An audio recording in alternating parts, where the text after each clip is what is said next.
De nuevo con ustedes aquí en Con Todo y Pensini por Globovisión. Tenemos a nuestra invitada especial de hoy, Giovanna de Michele. Nuestro otro invitado se excusó que no podía venir porque, bueno, ojalá que no sea Zika, porque dijo que tenía fiebre. Entonces ahorita con los virus y la cosa, sabes cómo están las cosas. Giovanna, bienvenida, ¿cómo estás? Muy buenas tardes, ¿cómo te ha ido? Gracias, Pedro, gracias. Muy contenta de estar aquí contigo otra vez. Igualmente, siempre es un gran placer. Yo quería empezar hoy con un video que recoge la AFP sobre todo el conflicto que existe hoy entre los poderes venezolanos, porque esto ya trasciende al plano internacional. Hay una serie de diputados venezolanos que están de viaje, están visitando Santiago de Chile para solicitar ayuda y a los países que son miembros de la OEA que los apoyen en invocar la Carta Interamericana. Del mismo modo, la gente IDEA con 23 expresidentes también solicitan esta carta. Almagro ha hecho ciertas advertencias, la propia Asamblea lo está haciendo, pero vamos a ver por qué se origina este conflicto, si me lo permites. El video, por favor. El Parlamento venezolano pidió a la Organización de Estados Americanos mediar en su crisis institucional. La mayoría opositora en el Congreso se queja del fallo judicial que limitó el control parlamentario al Ejecutivo.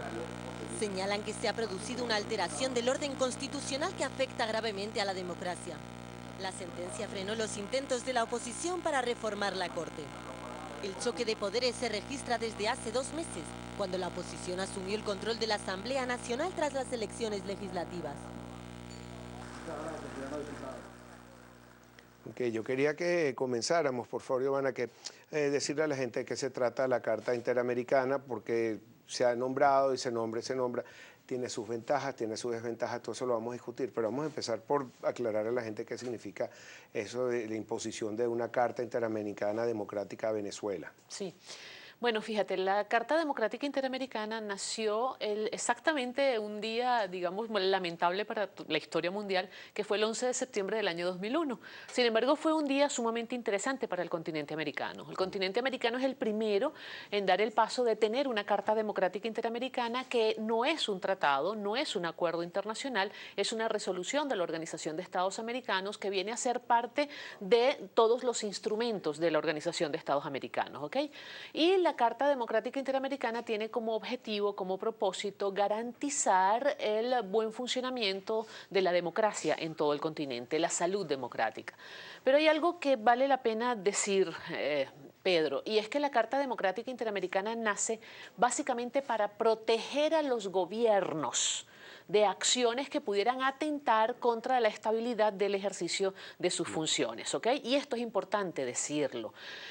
Para el momento en que nace la Carta Democrática, el año 2001, había en América Latina y en todo el continente americano en líneas generales la percepción de que todo gobierno que llegaba al poder por vía democrática era per se un gobierno democrático y que en consecuencia debía terminar su mandato, independientemente de la forma como estuviera ejerciendo el poder. Y bajo ese criterio, ¿ok?, nace la Carta Democrática Interamericana, aun cuando en la Carta se da un avance extraordinario porque se habla por primera vez en el siglo XXI de 2 tipos de legitimidad, la legitimidad de origen y la legitimidad de desempeño. La legitimidad de origen la que da el proceso electoral, cuando un gobierno llega al poder por la vía electoral. Esa es la legitimidad de origen y es quizás la más fácil de medir, de determinar. La legitimidad de desempeño es la que tiene que ver con la forma como ese gobierno desempeña sus funciones, la forma como ejerce el poder.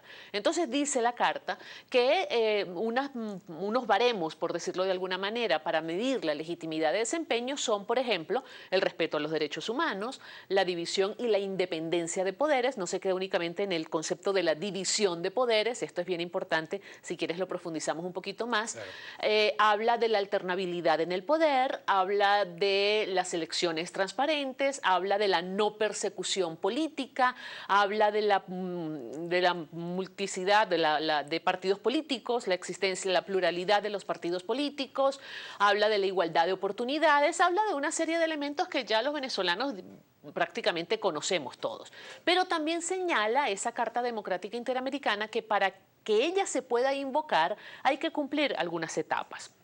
Una de las etapas supone, por ejemplo, una visita in situ, es decir, una comisión de la Organización de Estados Americanos tendría que ir al territorio del Estado donde se supone que hay una interrupción del orden democrático. Pero ¿qué pasa si no los dejan entrar porque no hay invitación? Entonces... Por eso es que te digo, la Carta Democrática se hizo pensando en proteger a los gobiernos, básicamente. Si el gobierno no lo autoriza, pues la comisión simplemente no entra. Entonces, si bien es cierto que puede, por ejemplo, en este caso, un órgano del poder público venezolano, una organización, otro estado de la Organización de Estados Americanos, solicitar al secretario general de la OEA que ponga el ojo sobre la situación en un país X, que en este caso sería Venezuela, también es cierto que el secretario general de la OEA con eso no le basta para invocar la Carta Democrática Interamericana. ¿Y tú crees que Luis Almagro, secretario general de la OEA, pida esa visita a Venezuela? Porque tengo entendido que se le ha negado... No depende de él solo. Él tiene, una vez que él reciba la comunicación que supuestamente ya le envió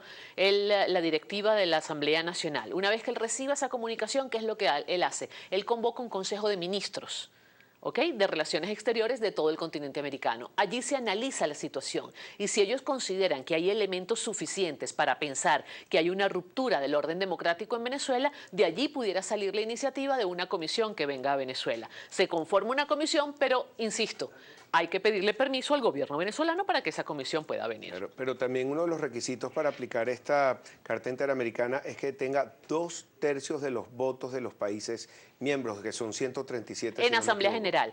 Después del Consejo de Ministros, si se considera en ese Consejo que hay elementos suficientes para pensar que se puede estar violando el orden democrático en Venezuela, se va a la Asamblea General. Y en la Asamblea General se somete el asunto a votación. Si hay la mayoría necesaria, los 2/3 de los asistentes a la Asamblea General votan que sí, que efectivamente hay una ruptura o hay una interrupción del orden democrático en Venezuela, allí se pudiera pensar en la activación de la Carta Democrática Interamericana. Antes no. Los primeros que están pidiendo en este momento la Carta Interamericana fue una decisión de la Asamblea Nacional de Venezuela, como lo vimos en el video, y ellos están yendo ahora un grupo, una comitiva que va a Santiago de Chile para precisamente hablar con los senadores y eso y convencerlos de esta situación. Así se comenzaría, porque No. Venezuela nunca lo ha pedido. No, te voy a explicar por qué.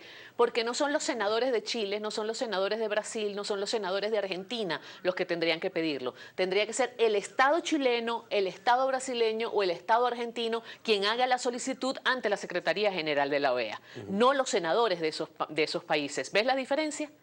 Por eso es que es poco factible que prospere el mecanismo de la Carta Democrática Interamericana, pero lamentablemente. los senadores de Brasil también votaron a favor de solicitar la Carta Interamericana, se lo están pidiendo a Dilma Rousseff, que está bien complicada y después vamos a hablar del tema de Dilma, que es aparte. Correcto, pero tendría que ser el gobierno brasileño a través de su canciller y después a través de su presidenta quienes soliciten la aplicación de la Carta Democrática, no el Senado brasileño. Pero también crea ruido los senadores pidiéndole a un sin lugar a dudas, independientemente de que se cumplan los requisitos, se cubran todos los requisitos necesarios para que se aplique o no se aplique, ya esto le genera un daño tremendo al posicionamiento internacional de Venezuela. Venezuela ha visto deteriorada, pero de una manera absolutamente feroz, su imagen a nivel internacional. No solamente este pleito que ha comenzado en este año 2016 con el nuevo Poder Legislativo, todo lo que ha venido sucediendo en el país desde febrero del año 2014 ha ido definitivamente desdibujando la fisonomía del Estado venezolano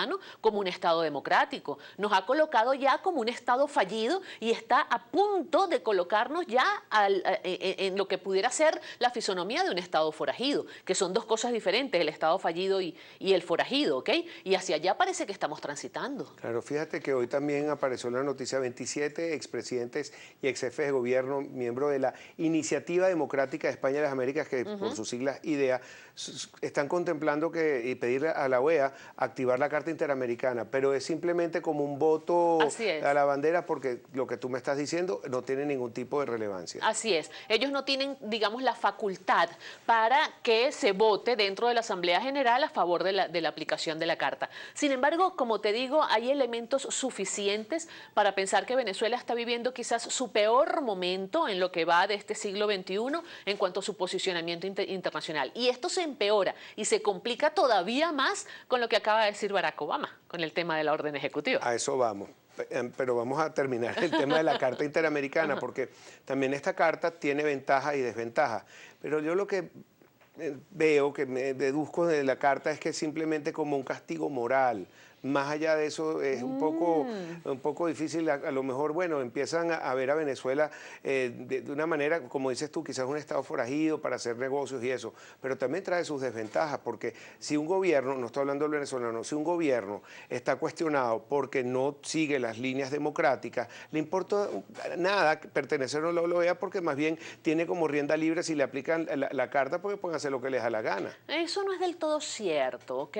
Porque una de las sanciones pudiera ser, por ejemplo, la expulsión, la suspensión de la organización durante un periodo determinado, mientras dure la situación irregular, ¿no?, que ha provocado pues, la reacción o la condena por parte del organismo. Y eso hoy en día pesa, Pedro. Eso no es como cuando suspendieron a Cuba en el siglo XX. Hoy en día estamos en el siglo XXI. Pero es un fíjate, momento completamente diferente. Han pasado 50 años, Raúl Castro vuelve a la palestra pública, Sí, pero está Raúl, haciendo negociaciones con Obama y mira, no pasó nada con que no pertenecer a la OEA.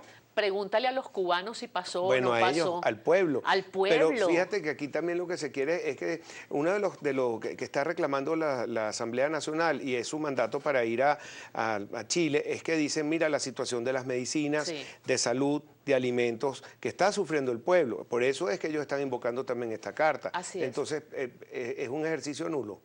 No es un ejercicio nulo, no es un ejercicio nulo porque todo eso coadyuva a desnudar la imagen del país en el contexto internacional. Y ya hoy en día uno de los elementos que más está incidiendo en la crisis económica es la dificultad que está teniendo el gobierno para conseguir aliados y socios comerciales. ¿Ok? Los aliados comerciales prácticamente se han ido reduciendo, los grandes socios se han ido reduciendo, tenemos casi uno solo en estos momentos. Ya nadie quiere hacer negocios con Venezuela.